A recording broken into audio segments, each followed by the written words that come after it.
ప్రపంచంలో ఏ వేశ్య తను కావాలని అలా మారదు. తన జీవితం అలా మారిపోతుందని తను కలలో కూడా ఊహించదు. తన జీవితం అడవి కాచిన వెన్నెలలా అని కుక్క చించిన ఇస్తరి అవుతుందని తను అనుకోదు. ఇలా ఒక వనిత తన జీవితాన్ని మార్చుకుంది. ఒక వేశ్యలాగా. రాత్రి 10 గంటల సమయంలో అప్పుడే షాపులు కూడా మూతవేస్తున్నారు. ఒక యువతి తన 5 ఏండ్ల పిల్లవానితో ఒక షాప్ దగ్గర కూర్చొని ఉంది. ఆమెను తన మొగుడు వదిలేశాడు. 5 ఏండ్ల తన కొడుకుతో రోడ్డున పడింది. షాపులు మూతవేయడం వల్ల ఆ షాప్ ఓనర్ వచ్చి, "అమ్మా, షాప్ మూతవేస్తున్నాం. ఏమన్నా కావాలా అమ్మా?" "ఏమీ వద్దు" అన్నది కాని తన కొడుకు ఆకలి గురించి ఆలోచించలేదు. "అమ్మా ఆకలి" అన్న కొడుకును నోరు మూతవేసింది ఆ మహిళ. అలా షాప్ ఓనర్ షాపులు మూతవేసి అక్కడ్నుంచి వెళ్ళాడు. కానీ ఆ వనిత కొడుకు మాత్రం ఆకలి అని అరవడం ఆపలేదు. ఏం చెయ్యలేని తల్లి ఏడుస్తూ అక్కడే కూర్చొని పోయింది. ఇలా జరుగుతుండగా అప్పుడు సమయం 11:32 కావస్తుంది. అక్కడికి ఇద్దరమ్మాయిలు వచ్చారు. వాళ్ళ వేషధారణ వాళ్ళు వేశ్యలు అనిపించేలా ఉంది. ముఖానికి మేకప్, జడలో మల్లెపూలు, రంగురంగుల సిల్క్ శారీతో వాళ్ళు ఉన్నారు. మగజాతిని చెడగొట్టేలా ఉంది వాళ్ళ అందాల సుమధురగలిక. చేతిలో మల్లెపూలు తిప్పుతూ ఉన్నారు. అక్కడికి ఇద్దరు మగవాళ్ళు వస్తారు. వాళ్ళు ఎంత అంటారు. 3000. 3000 మీ అందానికి ఇవ్వొచ్చు. కానీ మా దగ్గర అంత లేదు. ఎంత ఉంది ఏంటి అని వేశ్య అంటుంది. మా దగ్గర 2000 ఉన్నాయి. పర్లేదు, రేపివ్వండి మిగతా డబ్బులు. ఓకేనా? ఓకే. అలా వాళ్ళు అక్కడ్నుంచి వెళ్ళిపోతారు. ఇదంతా గమనిస్తుంది ఆ మహిళ. తను ఉన్న పరిస్థితికి బాధపడుతుంది. అక్కడ చూస్తే తన కొడుకు ఆకలి ఆకలి అని అరుస్తున్నాడు. తన కొడుకు ఆకలి తీర్చడానికి ఒక ఆలోచన వచ్చింది ఆ మహిళకు. నేను కూడా అలా నిలబడితే నాకు డబ్బులు వస్తాయి. కానీ ఆ సమయంలో కొడుకు ఆకలితో పోలిస్తే అది తప్పు కాదు అనిపించింది. తన కొడుకును అక్కడ కూర్చోబెట్టి తను అక్కడ నిలబడింది. ఒక వేశ్యలా కనిపించాలని తనను తాను మార్చుకుంది.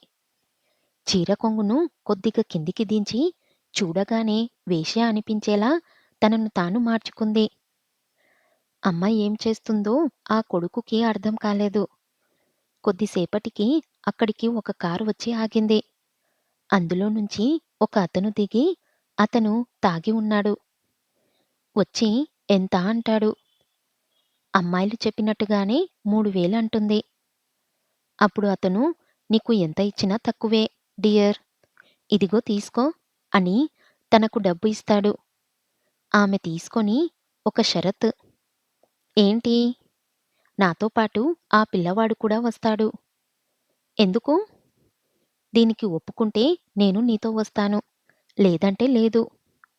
"ఓకే మై డియర్, కారెక్కండి." అలా వాళ్ళు కారెక్కుతారు. అతను ఒక చోటికి తీసుకొని వెళ్తాడు. అక్కడ ఒక పెద్ద భవనం ఉంది. అది చూడటానికి చాలా పెద్దగా ఉంది. అందులోకి అతను తీసుకొని వెళ్తాడు. ఆ మహిళ కొంచెం భయం భయంగా ముందుకు అడుగులు వేసింది. ఇంతలో ఒక రూమ్ వస్తుంది. అక్కడ అతను, "ఆ పిల్లవాణ్ణి ఇక్కడే ఉండమను. మనం లోపలికి వెళ్దాం." "లేదు, వీడు మనతో పాటే వస్తాడు." "అది కుదరదు. ఇక్కడే ఉండమను." "లేదు, చిన్నపిల్లోడు, భయపడతాడు." "సరే, రమ్మను." అలా లోపలకు వెళ్తారు. అది చూడటానికి పెద్ద మంచంలా ఉంది. ఆ మంచం దోమతెరలతో చాలా చక్కగా ఉంది. అప్పుడు ఆమె, "తినడానికి ఏమైనా ఉందా?" "ఉంది. బిర్యానీ రైస్." "నాకు అర్ధగంట సమయం ఇవ్వండి. పిల్లవానికి అన్నం పెట్టి నిద్రపించి వస్తా." "నీకు ఇప్పటివరకు ఇచ్చిన టైం ఎక్కువ. దయచేసి ఒప్పుకోండి. ఆ తర్వాత నేను మీ దారిని ఏం చేస్తారో మీ ఇష్టం." "సరే" అని ఒప్పుకుంటాడు.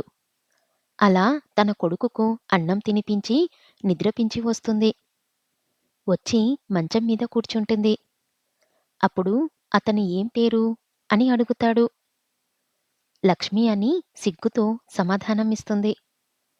అప్పుడు అతను ఏమాత్రం ఆలస్యం చెయ్యకుండా తన చీర కొంగును విప్పసాగాడు.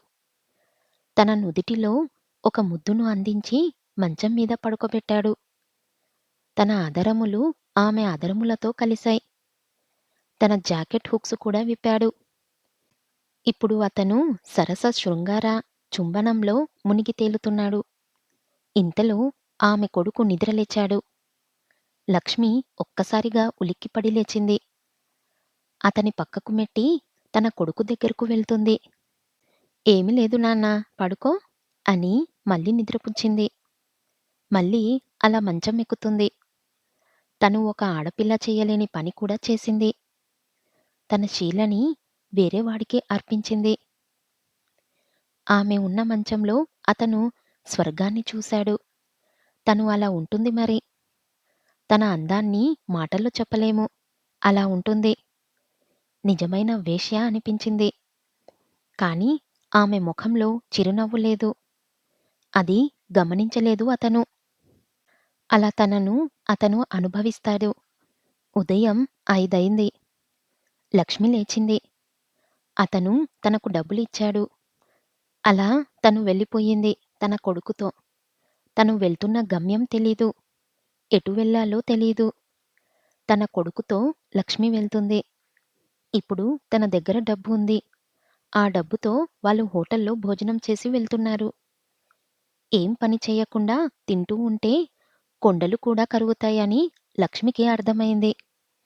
అలా ఈ డబ్బుతో ఏదో ఒక పని చెయ్యాలి అనుకుంటుంది. అలా తను ఒక కూరగాయల కొట్టు పెడుతుంది. అలా పెట్టగానే తన వ్యాపారం చాలా బాగా కొనసాగుతుంది. చాలా డబ్బు వస్తుంది. దానితో లక్ష్మి వాళ్ళ కొడుకును స్కూల్లో చేర్పించింది. ఇలా కొంతకాలం గడిచింది. ఒకరోజు సాయంత్రం లక్ష్మి వాళ్ళ కొడుకు స్కూల్ నుంచి వస్తుండగా వాళ్ళ కొడుకుని లారీ ఢీకొట్టింది. చాలా రక్తం పోయింది. ఈ విషయం లక్ష్మికి తెలుస్తుంది. తను అక్కడికి వచ్చి ఏమాత్రం ఆలోచించకుండా హాస్పిటల్కు తీసుకొని పోతుంది. చాలా రక్తం పోయినందువల్ల ఆపరేషన్ చెయ్యాలి అని చెప్పారు డాక్టర్. ఆపరేషన్కు చాలా డబ్బులు కావాలి. కానీ లక్ష్మి దగ్గర లేదు. ఇరుగు పొరుగు వాళ్ళను కూడా అడిగింది. కానీ ఎవ్వరూ హెల్ప్ చెయ్యలేదు. ఇప్పుడు ఆపరేషన్ చెయ్యకుంటే కొడుకు ప్రాణానికే ప్రమాదం. చేసేదేమీ లేక నిస్సహాయత స్థితిలో లక్ష్మి ఉంది. అప్పుడు అతను గుర్తుకు వస్తాడు. ఇక ఏమాత్రం ఆలస్యం చేయకుండా అతను ఉన్న భవనానికి వెళ్ళింది. అక్కడ అతను ఒంటరిగా ఉంటాడు. లక్ష్మి వెళ్ళి అతనితో, "ఏవండీ, నా కొడుకు చావు బ్రతుకుల మధ్య ఉన్నాడు. మీరు ఎలాగైనా సాయం చెయ్యాలి డబ్బు." "నేనేం చెయ్యనమ్మా. ఇప్పుడు సమయానికి డబ్బు కూడా లేదు." "సారూ, అలా అనకండి. నా కొడుకు ప్రాణం పోతుంది. నేనేం చెయ్యలేనమ్మా." "ఆ, ఎలాగో ఈ వృత్తిలోకి వచ్చావు కదా. నాకు తెలిసిన బ్రోకర్ హౌస్ ఉంది. అక్కడికి వెళ్తే నీకు ఎంత డబ్బు కావాలో ఇస్తారు. దానితో నీ కొడుకు ప్రాణాలు దక్కించుకోవచ్చు." "అలా చేస్తే డబ్బు ఇస్తారా?" "అవును. అక్కడ ఒక గంట గడిపితే నీకు ఎంత డబ్బు కావాలో అంత డబ్బు ఇస్తారు." "సరే పదండి. నా కొడుకు ప్రాణాల కోసం నేనేమైనా చేస్తాను." "సరే పద." అక్కడికి వాళ్ళు చేరుకుంటారు. లోపలికి వెళ్తారు. అక్కడ దుర్గాబాయి అనే ఆమె ఉంటుంది. "ఇదిగో దుర్గాబాయ్, కొత్త సరుకు వచ్చింది. ఈ పని అంటే చాలా ఇష్టమంట. చూసుకో మరి. కొద్దిగా డబ్బు అవసరమంట. ఇస్తే నీకు అండగా ఉంటుంది. ఎప్పుడు నేను నీకు కొత్త సరుకు వచ్చింది అని చెబుతాను. ఇప్పుడు నువ్వు తెచ్చావా కొత్త సరుకు? ఏం పేరు?" "లక్ష్మి అండి." "డబ్బులు అవసరమా?" "అవునండి." "సరే, నీకు ఎంత డబ్బు కావాలో ఇస్తాను. మాతో ఉంటావా?" "ఆ, ఉంటా." "ఓకే. అలా కూర్చో." అలా లక్ష్మి కూర్చుంటుంది. దుర్గాబాయి ఒక బిజినెస్ మ్యాన్‌కు కాల్ చేస్తుంది. "కొత్త పిట్ట వచ్చింది. ఒకసారి వచ్చిపోతారా?" "ఆ! వస్తాను. బాగుంటుందా?" "చాలా బాగుంది. వాట్సాప్‌లో ఫోటో పెడతా చూడు." "ఓకే." చూసి "చాలా బాగుంది. నేను ఇప్పుడే వస్తున్నాను." "ఓకే. రండి." ఇంక ఏమాత్రం లేట్ చెయ్యకుండా బిజినెస్ మ్యాన్ దుర్గాబాయి దగ్గరకు వస్తాడు. "ఏం దుర్గాబాయ్, ఎక్కడ నా చిలక?" "ఆగవయ్యా! ముందు డబ్బు, తర్వాత చిలక." "ఇదిగో నీ డబ్బు. ఎక్కడ నా చిలక?" "అదిగో ఆ గదిలో ఉంది. వెళ్ళు." తను ఆ గదిలో ఉంటుంది. అతను అక్కడికి వెళ్తాడు. తను మంచంపై కూర్చొని ఉంటుంది. "ఏ చిలకా! నీ ఫోటో చూడగానే నేను నీకు పడిపోయాను. ఎందుకు అంటే నీ అందం అలా ఉంది. నాకు చాలా నచ్చావు. నీకోసం ఇలా వచ్చాను. ఏమున్నావే బందర్ లడ్డులా కొరుక్కొని తినాలని ఉంది. నీ అందం నన్ను మత్తులో తోసింది. ఇంకా ఏమాత్రం ఆలోచించకుండా మొదలు పెడదామా? నీ పేరేంటి?" ఆ ప్రశ్నకి ఒక్కసారిగా ఉలిక్కిపడింది తను. "నా పేరు లక్ష్మి" అని చెప్పింది. "ఓహ్! లక్ష్మీనా? చాలా బాగుంది. ఇక నేను ఆగలేను. మొదలు పెడదామా?" అలా ఒక్కసారిగా తనను కౌగిల్లో బంధించాడు. తన మనసు ఇక్కడ లేదు. అక్కడ శరీరం మాత్రమే ఉంది.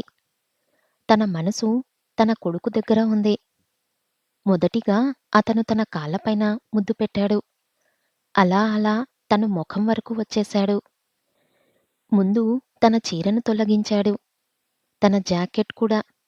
తన లంగను విప్పుతుండగా తను సిగ్గుతో కళ్ళు మూసుకుంది.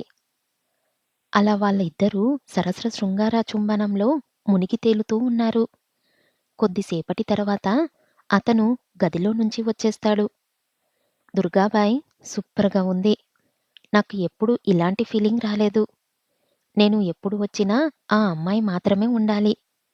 అలా అతను అక్కడ్నుంచి వెళ్ళిపోతాడు. లక్ష్మి బయటికి వచ్చి "డబ్బులివ్వండి. నేను వెంటనే వెళ్ళాలి" అని అంటుంది. "ఇదిగో నీ డబ్బు. ఎప్పుడైనా అవసరం పడితే నువ్వు ఇక్కడికి రావాల్సి ఉంటుంది." "ఓకే. దీని మీద ఒక సంతకం పెట్టు" అని ఒక రిజిస్టర్‌ని చూపిస్తుంది. లక్ష్మి సంతకం పెడుతుంది. "ఇది ఏంటని?" లక్ష్మి అడుగుతుంది. "ఇది అంగీకార పత్రం.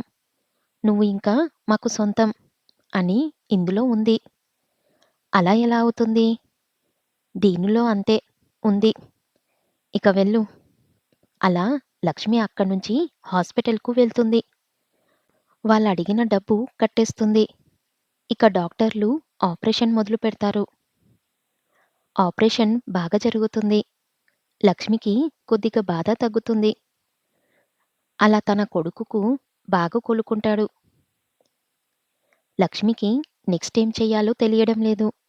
తన జీవితం ఇలా మారిపోయిందేంటి అని బాధపడేది. తను ఖాళీగా ఉంటే ఇల్లు గడవడం చాలా కష్టం కాబట్టి తను ఏదో ఒక పని పోవాలి అని అప్పుడే నిర్ణయం తీసుకుంది. ఆ రోజు నుంచి అక్కడ ఏం పని ఉంటే ఆ పని చేసేది. అలా కొద్ది రోజులు తన జీవనం గడపసాగింది. ఒకరోజు దుర్గాబాయి నుంచి పిలుపు వస్తుంది.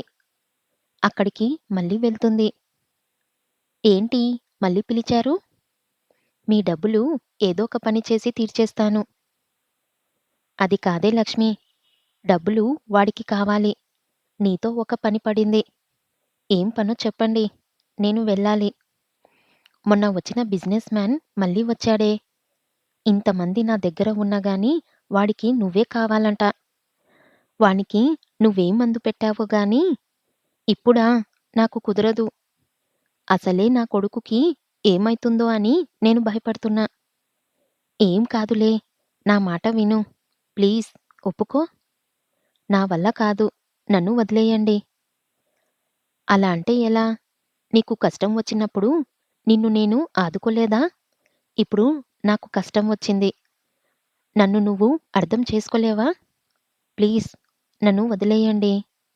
ప్లీజ్ ఇంకెప్పుడు నిన్ను డిస్టర్బ్ చెయ్యను.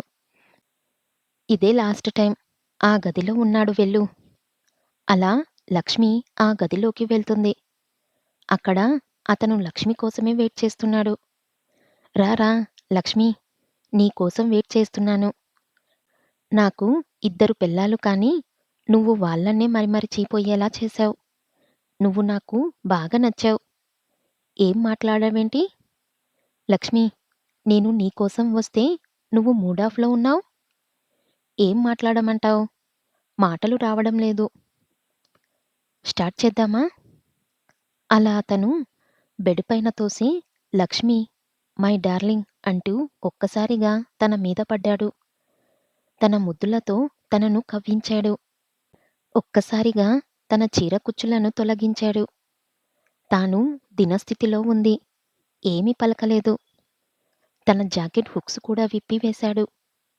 ఇంకా అతను మెల్లిగా కిందకు వెళ్ళాడు. తన చీరను తోసేశాడు. తాను లంగతో ఉంది. తాను సిగ్గుపడుతూ చేతులు అడ్డుగా పెట్టుకుంది. అతను లంగను కూడా తీసెయ్యడానికి కింద చేతులు వేస్తాడు. "ఆగు, ఒక్క నిమిషం" అంటుంది లక్ష్మి. ఏంటి అని అతను అడగగా, "నువ్వు అది తీసే ముందు నీకు తప్పు చేస్తున్నాను అని నీకు అనిపించడం లేదా?" "లేదు. ఎందుకంటే ఇది నా సుఖం కోసం చేస్తున్నా. అంతేగాని ఎవరి పొట్ట కొట్టి నేను ఇక్కడికి రాలేదు. నా సొంత డబ్బులతో నేను ఈ పని నా సుఖం కోసం చేస్తున్నా." "సరే, అయితే లైట్స్ ఆఫ్ చెయ్." "ఎందుకు?" "ఈ పనిని లైట్ ఆన్ చేసి చేసే అంత ధైర్యం నాకు లేదు." "ఓకే మై డియర్ డార్లింగ్, నీ ఇష్టమే నా ఇష్టం." అలా లైట్ ఆఫ్ చేసేస్తాడు. ఒంటి మీద ఉండే లంగను కూడా తీసేస్తాడు. ఇప్పుడు ఆమె నగ్నంగా ఉంది. ఆమె అందాలను చూసి తాను మైమరిచిపోతున్నాడు. అతనికి ఆ క్షణంలో జీవితాంతం తన ఒడిలో ఒదిగిపోవాలి అనిపిస్తుంది. చీర తనకు అందమైతే నగ్నం తనకు సౌందర్యం అని అతను తెలుసుకున్నాడు. ఆ సుఖంలో, ఆ క్షణంలో తన బాధను మర్చిపోయింది. తన ఆదరణలపై ముద్దులు పెడుతూ కిందికి వచ్చాడు. అక్కడ కొద్దిసేపు ఆగిపోయాడు. అక్కడ ఒక పుట్టుమచ్చ ఉంది. అది చూడటానికి చాలా అందంగా ఉంది. దాన్ని ముట్టుకున్నాడు. తను సిగ్గుతో అటువైపు తిరిగింది. తాను మెల్లగా పైకి వచ్చాడు. అక్కడ ముద్దులతో ముంచెత్తాడు. తన ముఖంపై ముద్దుల వర్షం కురిపించాడు. తన పెదవులపై కూడా ముద్దులు పెట్టాడు. ఆ సుఖం చెప్పలేనిది. అలా ఇద్దరూ నగ్నంగా ఒక కొత్త సుఖాన్ని పొందుతున్నారు.